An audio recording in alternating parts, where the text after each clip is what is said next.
этого момента в Азнакаево начинают строить мегаферму. Для района это плюс 50 тонн молока в сутки. Татарстан лидер в стране по производству молока. Новый проект поможет удержать позиции. Республика сегодня в нашей стране занимает первую позицию по производству молока.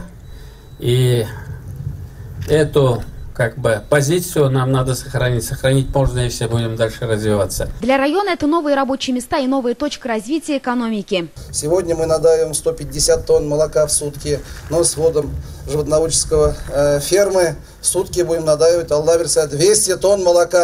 Это сейчас здесь пустое поле, через 2 года здесь возведут ферму на 2000 голов. Родильное отделение, 2 коровника, ангар для техники. В комплексе будет все. Объем инвестиций больше 1 миллиарда рублей. Часть инвестиций направят на инновации. Здесь будут новейшие технологии, применяемые сегодня в мировом молочном животноводстве. Это мгновенное охлаждение молока от температуры 39-40 градусов до температуры 8 градусов. Вот это мгновенное охлаждение температуры молока помогает сохранить качественные характеристики молока и повысить их. На следующий день используем такие кормушки. А это действующая ферма агрофирмы «Азнакай». Старое здание на 200 голов сейчас реконструируют. Но чтобы повысить эффективность производства, нужны новые технологии. На сегодняшний день мы производим 34 тонны молока, но есть над чем работать,